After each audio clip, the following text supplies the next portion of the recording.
Good morning and welcome to the second step of this journey in these lectures in these couple of days.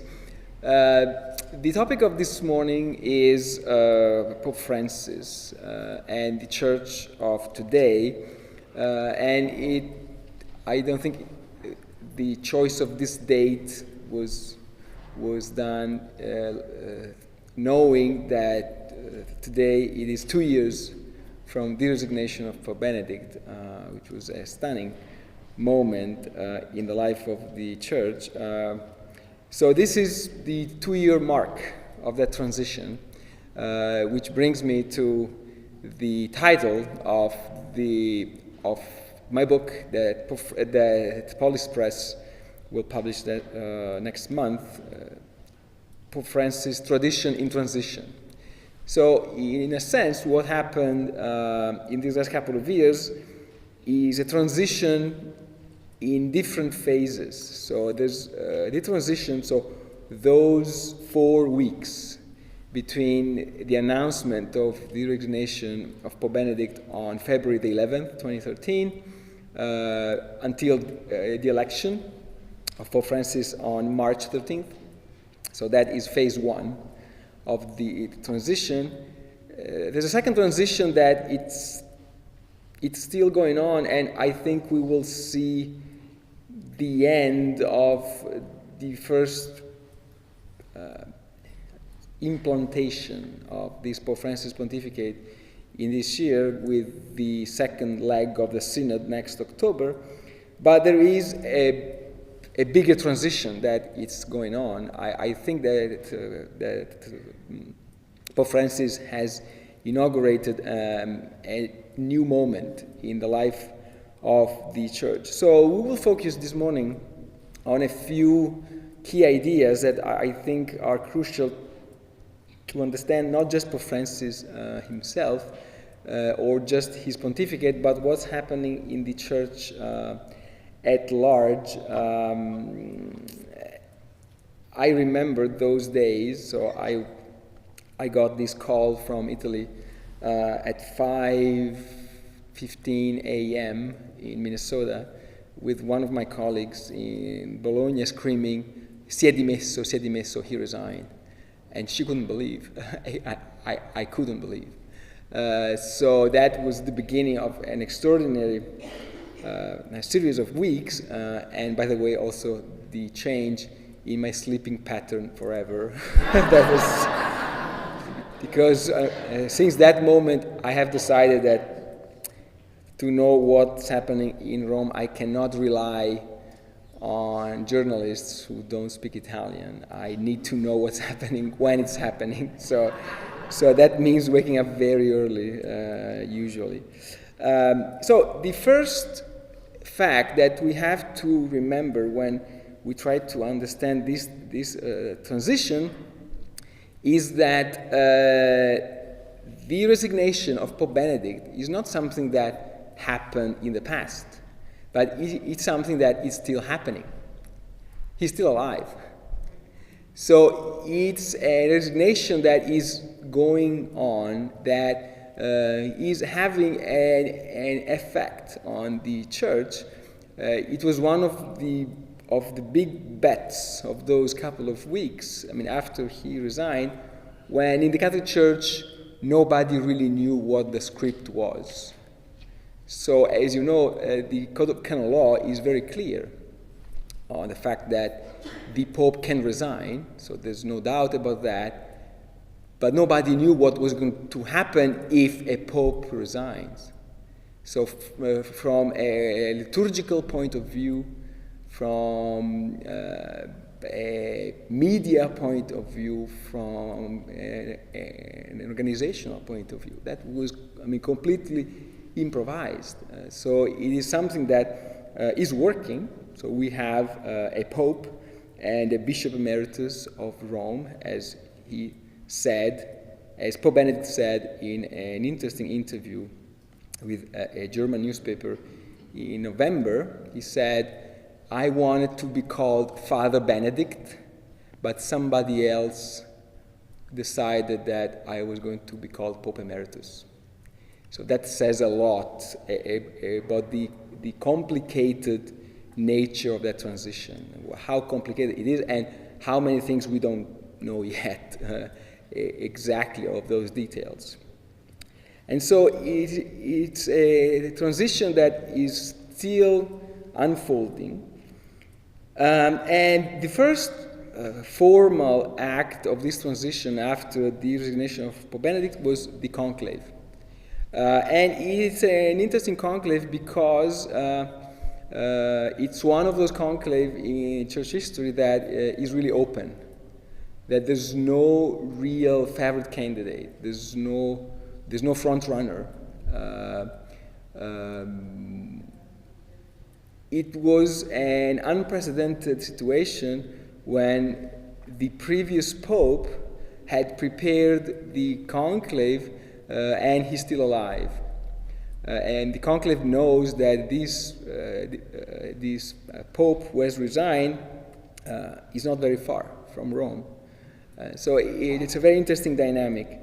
It was very clear at the conclave that almost everybody was eligible except Italians. That was very clear for many reasons, because the Italian church is at a particular low moment in its reputation, especially for the Roman Curia. What the Roman Curia did in the last decade. But the important thing that happens at the conclave, it's something that to me says a lot about the Vatican II nature of the Catholic Church today, which means, and I use here one of the famous definitions given by the most important theologian of the Second Vatican Council, Yves Congar, to Vatican II. He said at Vatican II, the orbis, the world church, took over the urbs, Rome. So basically, not quite what happened in 1870 with the end of the Papal States, when the Italian troops stormed Rome, but not completely different. So the world decides that the Catholic Church is more important than a Roman business. And so the conclave, we have that what Pope Francis calls the peripheries had a decisive vote to change the course of the church by electing a candidate with a completely unrealistic CV for a pope. Completely unrealistic, extremely exceptional. As I said, very similar to the curriculum of Roncalli, of Pope John the 23rd, elected in 1958. But, Roncalli was a papal diplomat. And for centuries, papal diplomats had been insiders. So they had been part of the elite. So here Pope Francis, Jorge Mario Bergoglio is the Cardinal of Buenos Aires, that becomes Cardinal of Buenos Aires because of what he went through in the Society of Jesus after leaving the post of provincial. So a very difficult moment in his life, a failure in his career. He's seen as a failure by many Jesuits in Latin America. He fails his doctoral studies. He's a failed PhD candidate, which I think is good for a pope. I think it's a good thing. But it is very unlikely, very, very unlikely, and he's elected pope when he has already given his resignation as Bishop of Buenos Aires. So what is also exceptional in Pope Francis is that he has, just like in the early centuries, he has has been bishop of only 2 cities, of Buenos Aires and Rome. He hasn't jumped from one diocese, which is typical today, for many reasons. So here there is the world church that for the first time, I think, has a decisive say in what the next pope will be. It's clear that many cardinals vote for him not knowing really what they're going to get. And many of them regret that, I think, today. But it's clear that they want something very different from an Italian cardinal or a Vatican insider or something like that. And so the first few days of Pope Francis are clearly marked with a Vatican II imprint. The first few minutes of his pontificate are clearly the fruit of the Second Vatican Council, when he appears on the loggia of St. Peter and he asks the people in the square to pray over him as Bishop of Rome. That doesn't come from some strange place. That is the ecclesiology of the Second Vatican Council. There's no question about that. I still remember that night, so the first few hours after he was elected, I had to write a short article about him, about his election, for an online political magazine. And there's something that I got in his first few minutes that convinced me of what was happening. And if I had to rewrite that article today, I would rewrite it the same way. It's something that it's impossible to make a mistake if you have studied Vatican II. If you know Vatican II, you see it in Pope Francis, even and especially when he doesn't mention that. That's very wise of him. So theologians should debate about Vatican II. I mean, popes should do Vatican II. That's what they should do in the church of today. So how can you see that in the first few days of his pontificate? The first big public appointment is the audience with the press corps, when he reveals finally the reason for the choice of the name of Francis, the church, a poor church, a church for the poor. That comes from Vatican II, that comes from Yves Congar, comes from Chenou, it comes from that theology that has shaped the Second Vatican Council, and from the Latin American bishops at Vatican II. And then in the first few days, he begins this constant, patient reminding that God is about mercy. And mercy is one of the key words, or the key word, of Pope John the 23rd opening speech of the Second Vatican Council. The Church today prefers not to issue condemnations, but to use the medicine of mercy.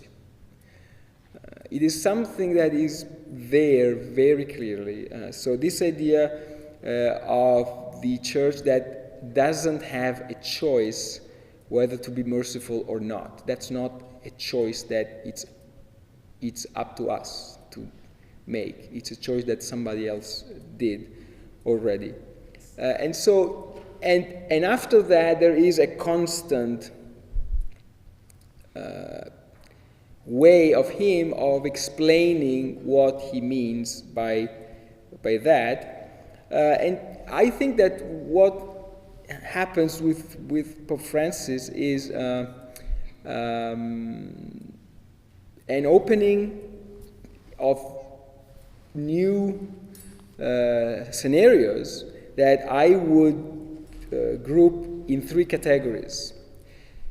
The first category is the category of those ideas of the Second Vatican Council that in these last few years they were interrupted, the trajectories, mostly of ecumenical dialogue, of interreligious dialogue. So it's not something that John Paul or Pope Benedict were against, not at all, but there was a certain, fatigue in that, bilateral dialogues. And so I see Pope Francis reshaping those wishes of a dialogue with the world that are taking a new shape. So that is the first category, a new approach to interreligious dialogue, to ecumenism that is mostly spiritual ecumenism, not dogmatic, that is focused on dogmatic definitions that we have to agree on, but it is spiritual. What he has done with Pentecostals in Italy, for example, is unprecedented, really. The second box is the box of reform, of church reform. So there are reforms that cannot be delayed. The reform of the Roman Curia, a certain idea of church careers, a certain system, and that's something that is clearly part of his mandate. And then there is this third box, which is part of his vision for the Synod of October 2014, October 2015, that is the challenge of the new issues. So here, Vatican II happened 50 years ago, and there was something that 50 years ago nobody was thinking about. Nobody, really, literally nobody. Like, for example, the role of women in the church. It was simply too early. The first important books in feminist theology are 68, 69, 70s. And so for that, we cannot blame Vatican II for not saying anything. And we cannot say, well, Vatican II said nothing, so we should say nothing and keep going. So he knows that. So these are the new issues, and he's starting with the issue of family, marriage, and sexuality. And homosexuality. So how to talk about these issues on a pastoral level, which is the soul of theology, not the spin-off of theology. It is for him very, very at the heart of his mission. So this is my way of dividing in three fields what I think he has in front of him. So is Pope Francis a surprise in what he's doing in these three fields? He's a surprise. I have no doubts about that. And one thing that I explain in my book is that Pope Francis is basically acting on the basis of two different mandates. So one mandate is the mandate that he received from the cardinals in the conclave, and it's the task of cleaning up the corruption as much as possible, to reform the Roman Curia, Vatican finances, the sex abuse scandal, and all that. And on that, there's a consensus. So he is safe. He has said that many times, and revealing much more than a pope usually does about what happened at the conclave. He has said many times, the conclave cardinals wanted a reform of this procedure. So there, he might make a few enemies on the road, but there's no real dissent on the need of that reform. So how to do that, we may have different ideas, but whether or not we should do that, there's no doubt. So if he had done that only, it would have been a surprise for some who observe the church from a distance, but not for the insiders. The problem, or the very interesting thing that's happening, is that from the very beginning, he made clear that he had received another mandate that was not coming from the conclave or from the institution. It's what I call the popular mandate. So he, as a bishop, he has seen things. He has gone through things. He has experienced things in Argentina first, and as a Jesuit even before, that called him to do things that in the institution nobody expected, really. And all this second part of what he's doing, I call the who am I to judge category.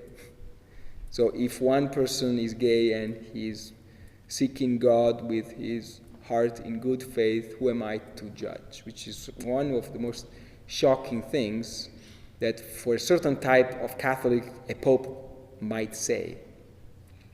So this is the real challenge that is offering to the church.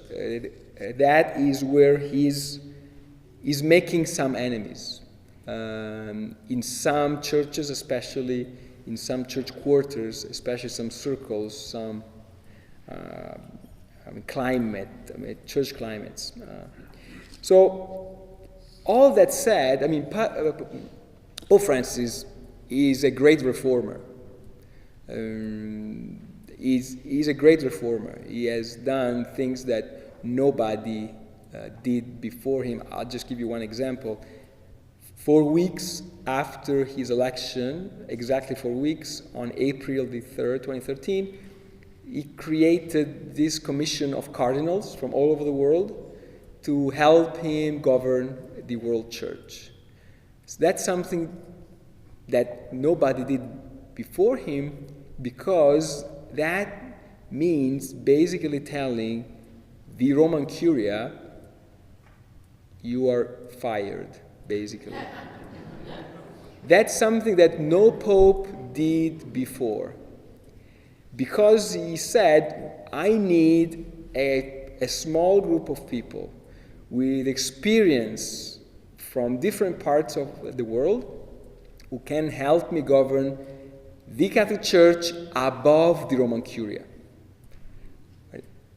So in church history, in these last 4 centuries, popes have always tried to cut a deal with the Roman Curia, and even when they created something new, like Paul VI, 1965, the Synod of Bishops, it is a governing body that is on the side of the Roman Curia. And so the Roman Curia does what they do, and many of them in a very holy manner. I'm not insulting all of them. So there are very good people there. But institutionally, the Roman Curia does what they do, and sometimes we call bishops in Rome to give them the idea that they can talk. And when they go home, we will resume our business. So here Pope Francis has created a completely new idea. So these 9 can now, they're 9, not 8, but 9, they go to Rome with Pope Francis personally for a few days every 2 months. So that is a governing board. And that is an idea that, interestingly, was one of the proposals of the Second Vatican Council, 1963, to reform the Roman Curia. And it's one of those cases when, during Vatican II, the sovereignty of the Council was set aside, and the bishops who proposed that got a secret letter from the Secretary of State saying, this is not for you to talk about. This is a political issue, or it is an institutional issue with political consequences. Therefore, you have no right to talk about that at the council, period. And so that is an old idea. I don't know if he knew of that idea, because I published that in my first book 10 years ago. I don't think so. Or if he heard that from somebody. But he has done that. He has done exactly what in 1963 a few bishops had in mind. So he has done that at an institutional level very boldly. There's no pope in recent history who has challenged the self-preservation system of the Roman Curia that way. But we shouldn't think of Pope Francis as just as a skilled tactician, a strategist. Is not that. If you read his document, the most important documents, his speeches, there is a very interesting appropriation of the Second Vatican Council, and especially of some documents. So here I'll stop just a few documents. As I said last night, his language is very much the language of Gaudium et Spes, of the church in the modern world. And that tells us that Pope Francis is a great reformer, is a radical and Christian, is not a liberal Catholic. So this is something that we should be very clear about. So if liberalism has in mind the individual as the center of the world, and if liberal culture has in mind a very separated and minimal role of religion in public life, Pope Francis is not a liberal. And Gaudium et Spes is not a liberal document. So Gaudium et Spes sees a very important social and political function for the church.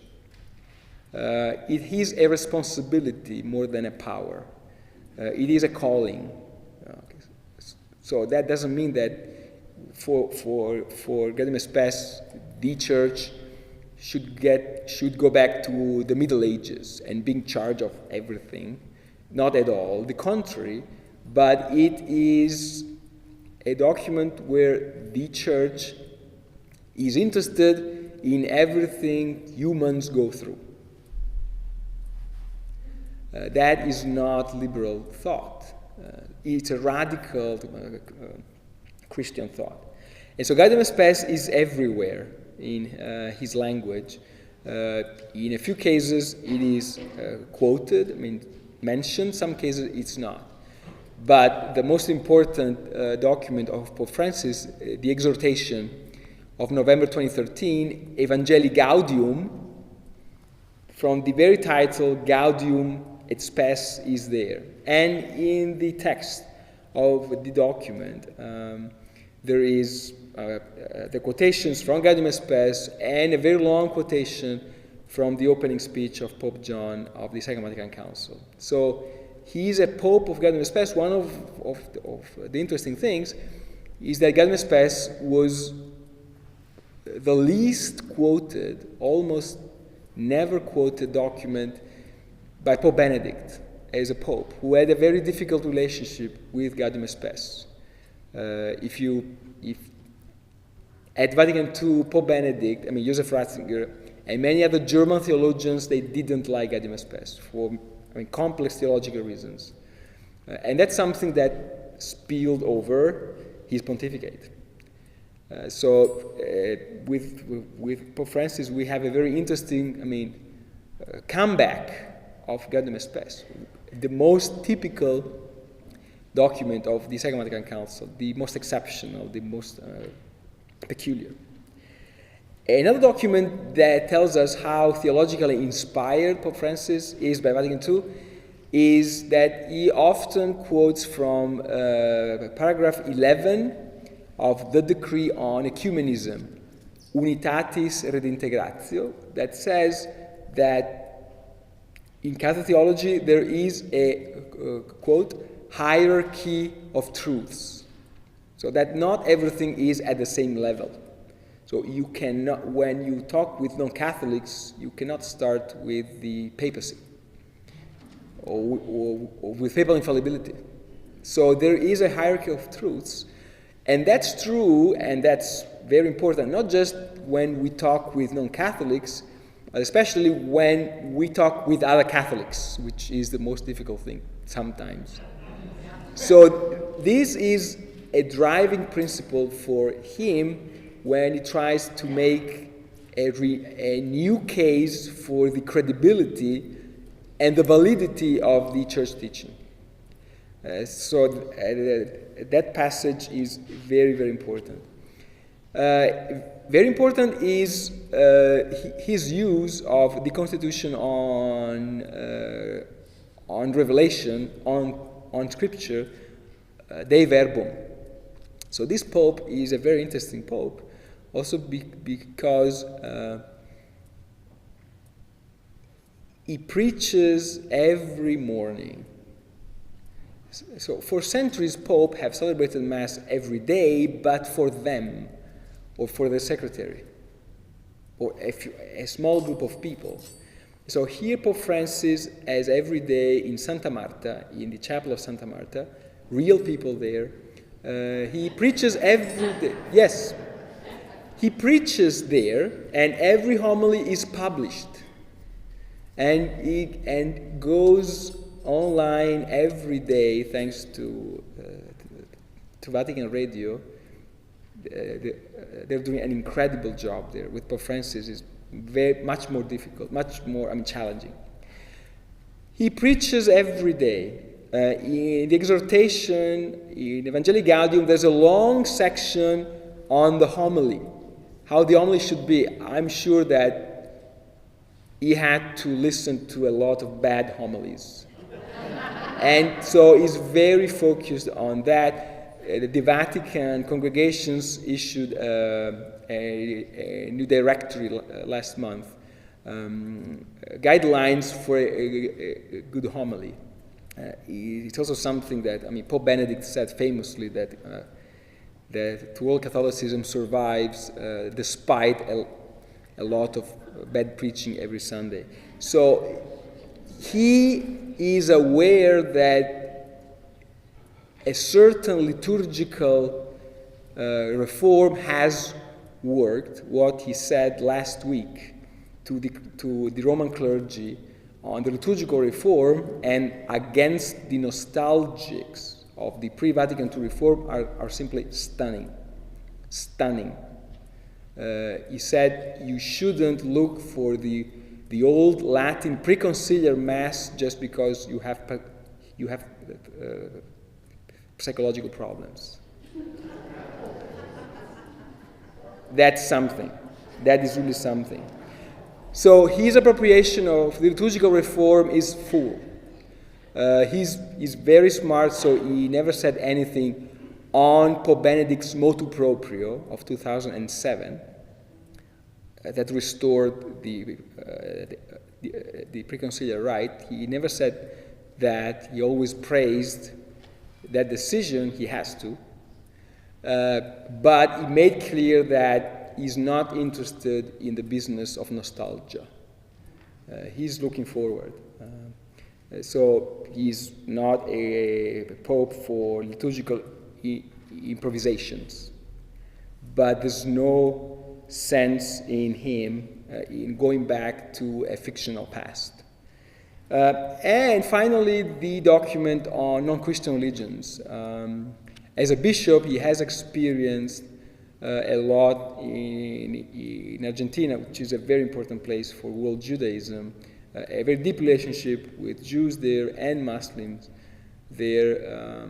What he has done when he went to the Holy Land last spring was not completely new what he did there, It already knew what he did coming back. He invited the president of Israel and the president of the Palestinian Authority to pray in the Vatican. So how many popes have convinced two sworn enemies to pray together? I don't remember. So here is not a politician, he's not a strategist, he's not a diplomat pope. Diplomacy is not really part of his skills, but he is able of these prophetic acts. So now we are 2 years into this pontificate. We don't know if he will resign. It's very possible, maybe at 80, but we don't know. So we know that he has changed something. And it's a kind of change that has produced a remarkable and disturbing series of reactions. That's very clear, so there's no secret about that. He has always been very forthcoming in acknowledging that kind of opposition. So where is this opposition coming from? So it is an opposition of different kinds, and the opposition that is usually labeled as the most dangerous in a Dan Brown-esque kind of vision of the church is the Roman Curia, which is not worrying at all. This is not what should concern us, I don't think. The Roman Curia works much better as a myth than as a real thing. So it's a myth. It is a remarkable ideological construction built by themselves and built by us. So we project that, and we think that they are, incredibly powerful. It's not. So that opposition, it is completely normal. It is being taken care of, I think. There are other positions that say something on what kind of pope he is. And very briefly here, there are national bishop conferences or bishops that are quite worried with him. Why? Mostly because of that category of the who am I to judge thing. So this is something that is really challenging for a certain kind of Catholicism that builds itself as a kind of ethics, or as a political ideology, or as a cultural system. So Catholicism is not merely an ethic, is not a culture, is not a politics. And so Pope Francis has made clear that he has a spiritual view of the Catholic Church, and that has created a few tensions, let's say that. And in this sense, it will be very interesting to see what happens with his visit to the United States next September. It will be the most delicate visit of his pontificate so far. Asia is much easier for him. It's his church, basically. The visit to the United States will be interesting to see how this resistance against him, if something changes, and in view of the second part of the Synod of Bishops, just 2 weeks later in Rome, October 2015. Those couple of months will be very, very interesting also because it will be immediately after the publication of the encyclical on the environment, which has immediate political ramifications, as you can imagine. And so this is one kind of of opposition within the church. There is another position that, as an Italian, I can see that very close when I'm there and when I read Italian newspapers. It's the opposition of that non-Catholic intellectual economic establishment that see him as a liberation theologian. So what happened between the 1980s and these last few years is that in the Western world there was this idea that the Catholic Church has religious claim, but we, as editor of this magazine, as CEO of this, we are not interested in the religious claim of the Catholic Church.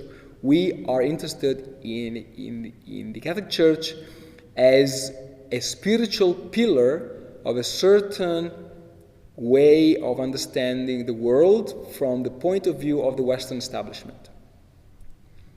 It is the neoconservative or theoconservative view of the Catholic Church that exploits the Catholic Church.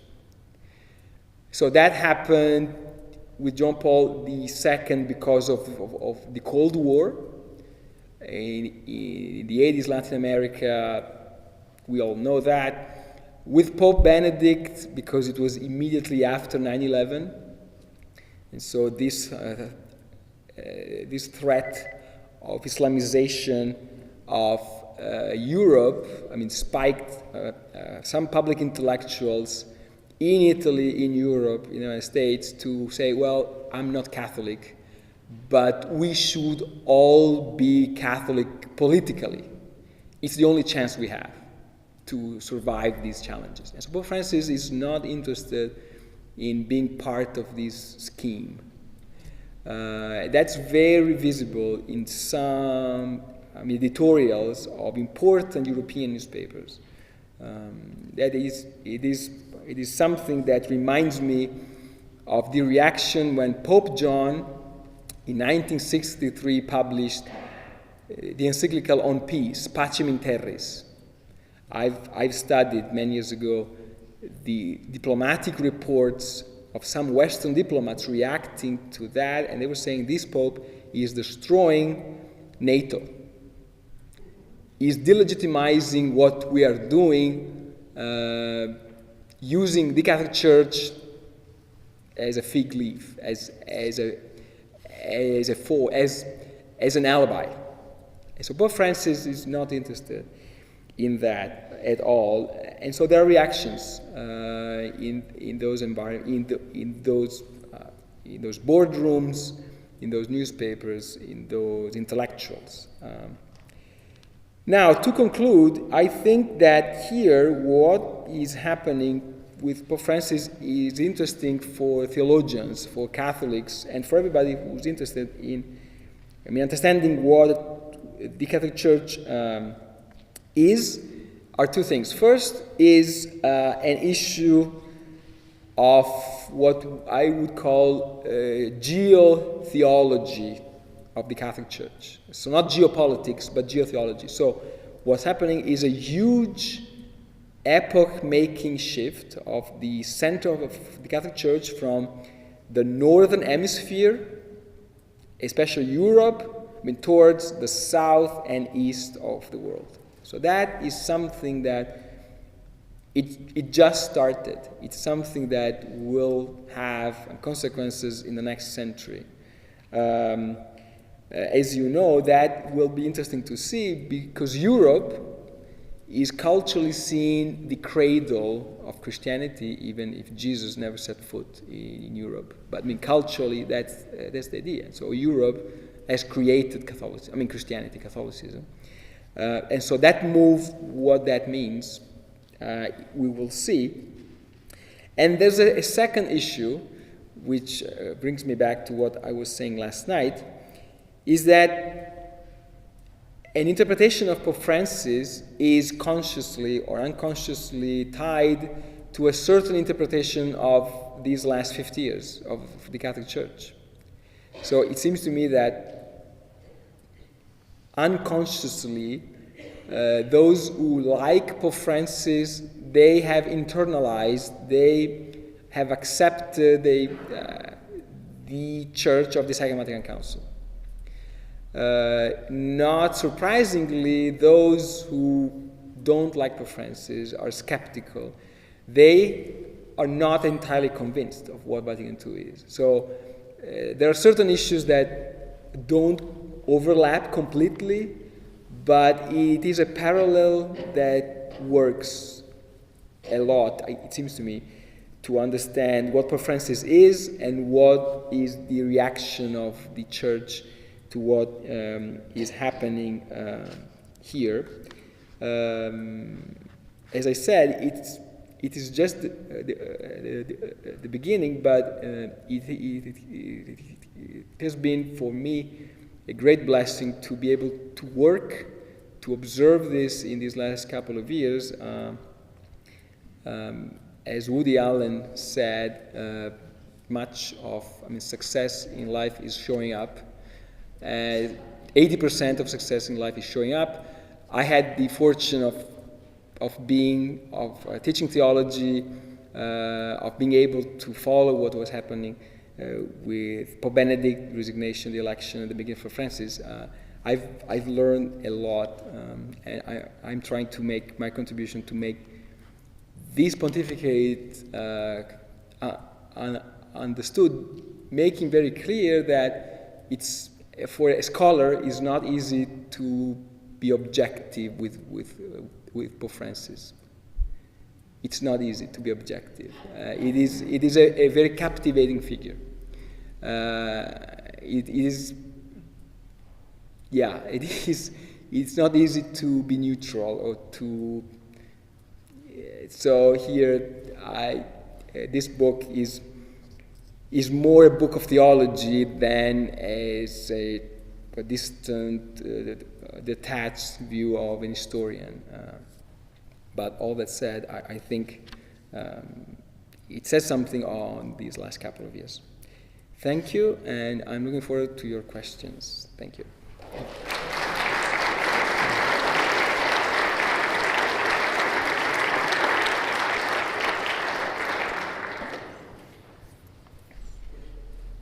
So the Bologna School is a label that was created, as usual, by the enemies of the Bologna people. So this institute in Bologna is guilty for them to have published a few dozen volumes on the history of the Second Vatican Council, and finally the 5-volume history that was published between 1995 and 2001. And it was translated in 7 languages. So they blame the Bologna School for having given the discontinuity interpretation. Now, first of all, the Bologna School doesn't exist in the sense that these 5 volumes were authored by 30 different people in several languages. So there was one general editor, my mentor, Giuseppe Alberigo, but one of these authors was Joseph Kolanczak, who's not the guy who takes orders from other people. So that is a fiction, okay? So that it was a politically motivated attack that was originated in Italy in the early 2000s, and it was picked up in other parts of the world thanks to overzealous Catholic blogosphere people. So all that said, the main accusation is that we published the history of the Second Vatican Council. And we discovered things that they thought nobody would publish ever. That is interesting because they know that between the end of the history of the council and the first volume of history, you have only 30 years. Looking back at the Council of Trent, so Trent ends in 1563. The first real history of the Council of Trent is published in 1948. almost 4 centuries later. Why? Because they shut the door of the Vatican archives to historians. So we had to wait for centuries for the history of Trent. The last day of the Second Vatican Council, Paul the Sixth decided to create an archive of the Second Vatican Council open to scholars to study Vatican II. He decided that we followed the orders of the Pope. And so these people, I could name names, but I'm being recorded. So they counted on the fact that they could give an interpretation of the Second Vatican Council because nobody was really aware of what happened. So my mentor, Giuseppe Berigo, was a very traditional Catholic.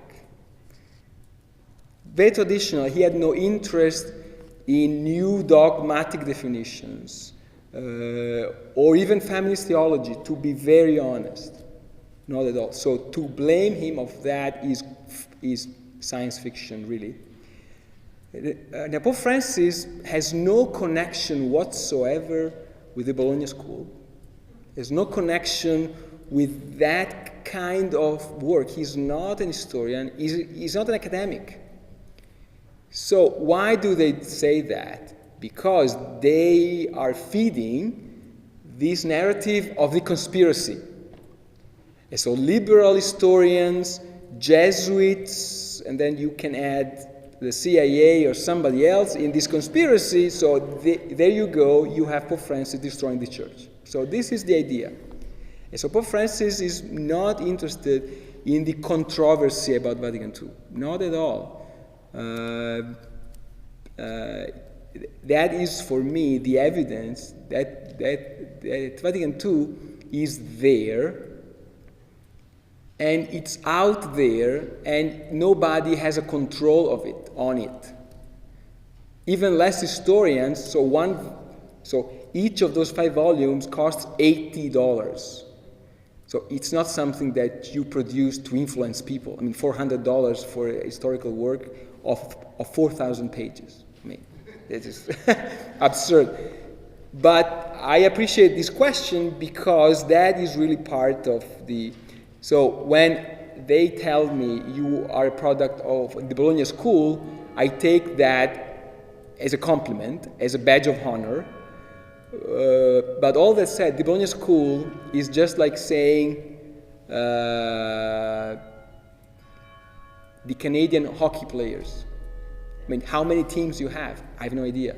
Okay, so it's a completely vague label. Okay, so Pope Francis, what's interesting about him is that he has never said or done anything that could be used for a particular interpretation of the council, of an ideological, partisan, or idiosyncratic. He has never done that.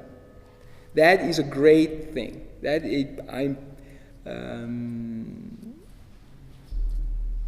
Sorry. But I get this on the internet many, many times. And I am tempted to write something. You want to know what the Bologna School is?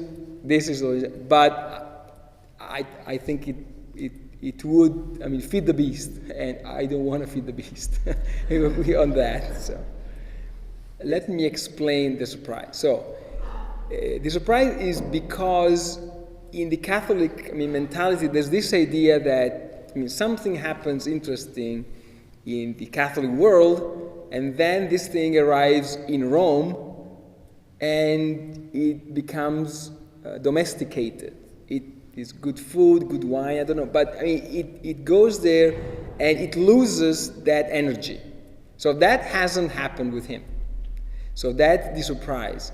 But the first surprise is for me, so I am not surprised by what he's doing, I'm surprised by his election. Why? Because he lost the conclave of 2005. And usually in the history of the conclaves, if you lose at one conclave, there's no second chance. So usually you lose, and the next conclave is not 8 years after, but it's much later, and they're looking for somebody else usually. So in this case, they went back to the candidate that was a strong candidate, not strong like Pope Benedict, but really strong in 2005. So that is, in the history of the institution of the conclave, surprising, because they went back to the guy that didn't make it 8 years before. But you're completely right that much of the surprise that is expressed in North America or in Europe is largely due to ignorance for what Latin American Catholicism is and has been in the 20th century. So this Pope is educating us. I mean, it's showing us that there's no one European way of being Pope. But and my surprise was not, demeaning in any way of the Pope. On the contrary. So I didn't talk about the Jesuit identity of Pope Francis because it would take a long time, and because I was not talking about Pope Francis' biography before becoming Pope. So what I just said is that he had a very complicated relationship with the Society of Jesus while being provincial and after. So what is interesting of this Pope is that, and he said that openly, is that after the end of his mandate, of his term as a provincial, he had nothing to do. He was an outcast, basically. And so that's something that is interesting. He has said that, and so that chapter of his relationship with the other Jesuits, as a Jesuit, as a bishop, and a cardinal, so we know that many Argentinian Jesuits were not well impressed when he was appointed bishop, to say the least. So it is a very complicated chapter of his life. So the enemies,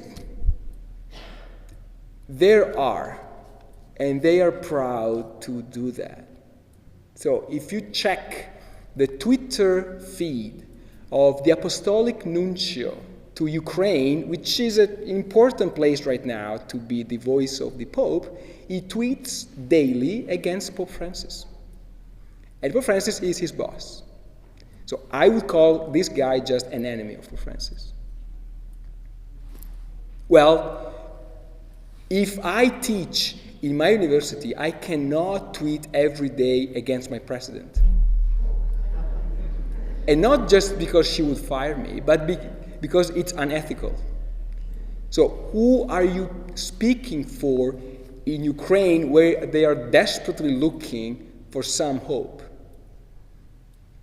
I think that says something on the resistance in the institution.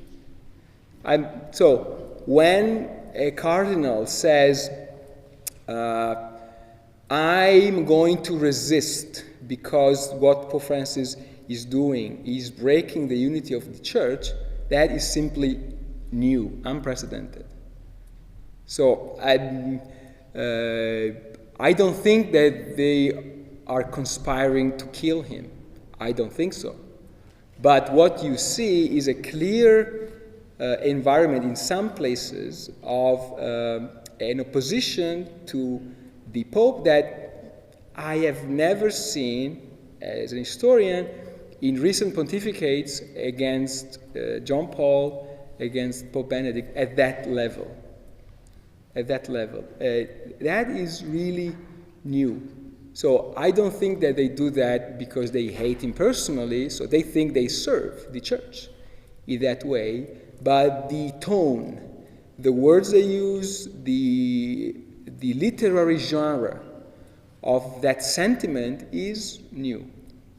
I'm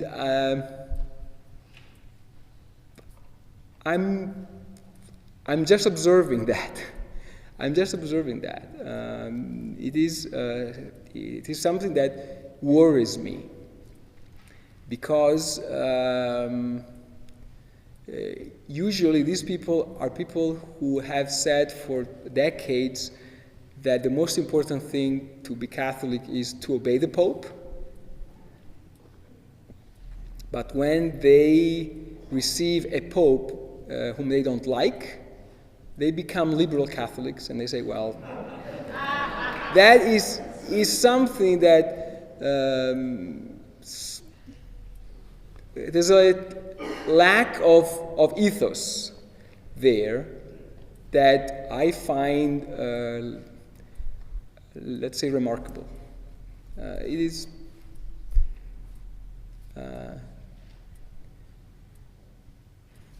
that's all I would say.